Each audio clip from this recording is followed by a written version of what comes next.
So welcome to sprint training. That's right, we're going to be doing some sprint efforts today, and even if you don't think of yourself as a sprinter, I don't care, these are important and I'll explain why shortly. So in this video, what I'm going to do with you is share three big things. Number one, what is sprint training?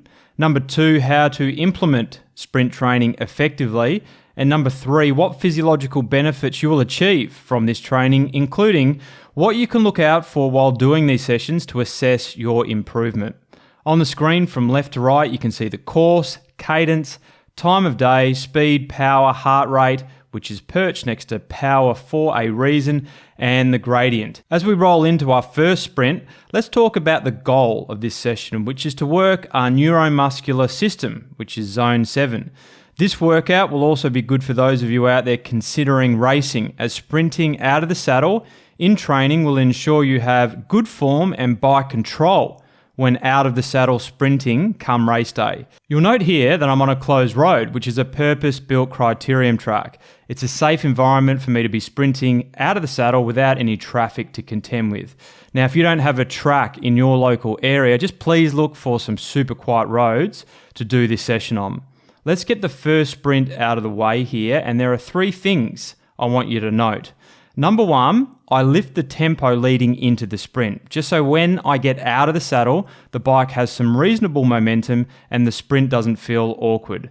Number two, I am not going deep into my neuromuscular system in this first sprint. Reason being, if you're just starting out with sprint training, let's not go too hard in our first few sessions. Let's just get used to the feel of sprinting out of the saddle. And the third one, I'm sprinting up a hill here. During this session today, we're going to be mixing it up. I'll be doing some sprints uphill and the others on a flat part of this track, providing the variability in training that will work nicely for us come event day.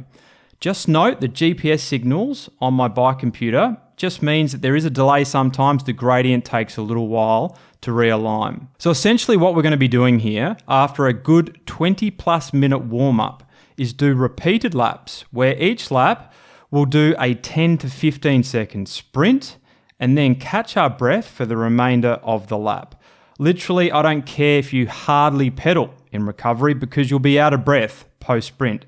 If you can't find a track in your local area and you're doing this out on the road somewhere, I would sprint on for roughly 10 to 15 seconds and then off for anywhere between 60 to 90 seconds.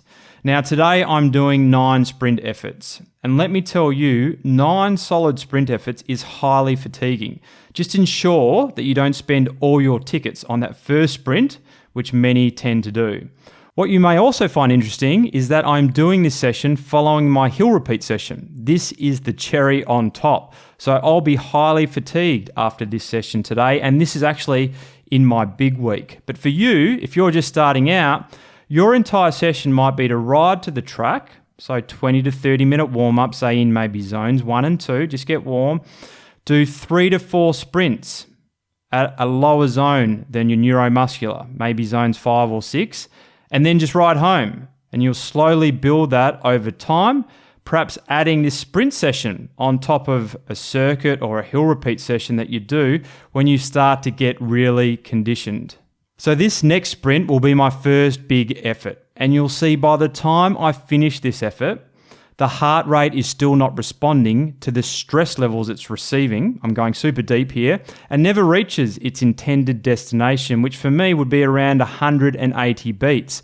So heart rate is not a very good measure for this type of workout. As we roll around the track here, I wanted to make a point about these sprint efforts because many of you may be like, if I'm not planning to sprint in my target event and I'm not a sprinter, Cam Nichols, why would I bother with this type of session? That's a good question. What you will note after a session like this is a deeper level of fatigue that you would not normally experience. We are going deep into our physiological capabilities here. That is what we call our neuromuscular system, and neuro means nervous system.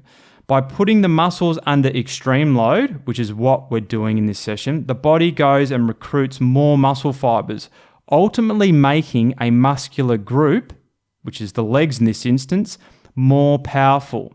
So whether you're looking to improve your sprint or just get stronger all round, these sessions are going to help a lot. Let's move on to phase 2. I've done 3 repeats uphill. Next, I'll be doing 3 repeats on the flat section, just so we're getting used to sprinting under different circumstances. What I would do in this instance between sprinting uphill and on the flats is take another lap to readjust, catch my breath, and then off we go on the flat section, leading into the climb. I like to do it on this section because as soon as I finish the sprint, the gradient takes my pace away. And even though this is a closed road, there are other cyclists to contend with, and let's always keep safety in mind.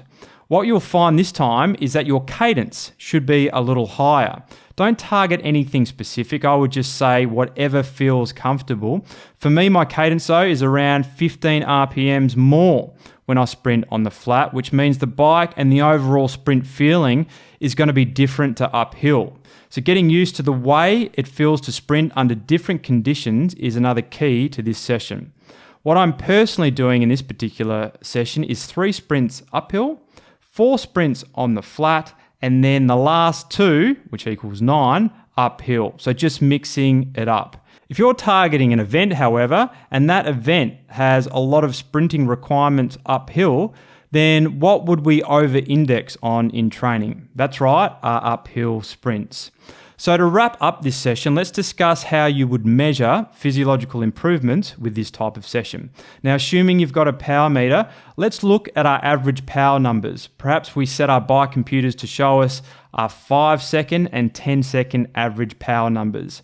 As the weeks roll by, we can watch the average power numbers go up. If you don't have a power meter, perhaps you could use average speed over a short distance you have marked out for your sprint. Either way, you'll not only see improvements in your sprint here, but working zone 7 at high intensity is going to have a trickle-down effect. So you should see improvements across all facets of your cycling. Good luck with this session, and always remember to be safe out there.